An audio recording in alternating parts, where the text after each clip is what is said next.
There is always a little bit of emotion involved with the annual Medallion Ceremony at the Country Music Hall of Fame. Last year, the ceremony brought about one of the first major public appearances for Randy Travis since his stroke in 2013, with the singer evoking much emotion in the crowd by singing a small part of Amazing Grace to the audiences. 2017 was no different, as Sunday evening's ceremony was the first Music City appearance for Loretta Lynn since her stroke earlier this year, earning the legendary songstress a standing ovation from the capacity crowd. The appearance of the coal miner's daughter was at the request of Alan Jackson, one of 3 new inductees of the Hall's 2017 class. Per Hall of Fame tradition, a veteran member of the Hall will officially welcome a new inductee, and Lynn was Jackson's choice. Lynn's appearance was just one of many magical moments during the annual installation of the new members, Jackson, Jerry Reed and Don Schlitz.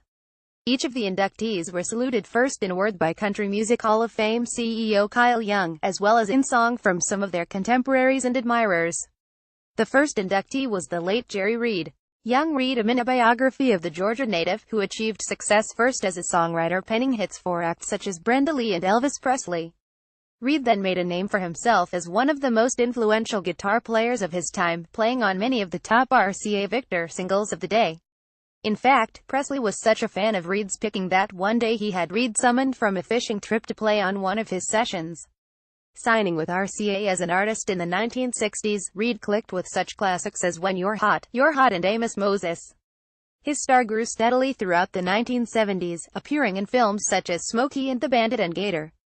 Reed was such a bankable name that he was also a guest star on an episode of Scooby-Doo, Where Are You?, from which a clip played on a tribute video before his induction.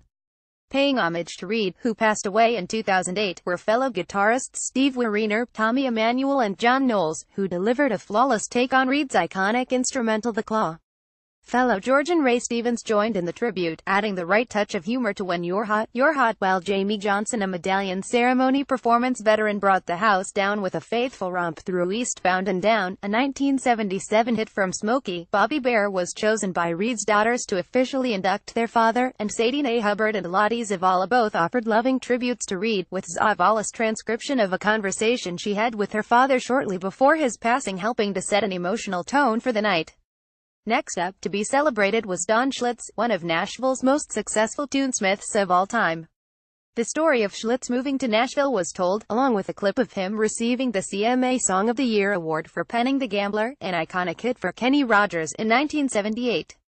The North Carolina native was celebrated in song by frequent collaborator Mary Chapin Carpenter, When You Say Nothing at All, Charlie Worsham with Tom Schuyler, Fred Knobloch and Jelly Roll Johnson, Oscar the Angel, a song that appeared on Randy Travis' 1994 set This Is Me, and international recording star Allo Blacc teaming up with Vince Gill for a riveting performance of The Gambler. Gill then began to share memories of his 3-decade friendship with Schlitz before bringing him to the stage to accept his medallion and viewing his plaque.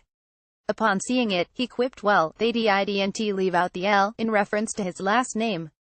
Schlitz thanked mentors such as Bob McDill and Bill Anderson, and then struck one of the more meaningful moments of the night when he asked his 2 grandchildren to stand up and look around.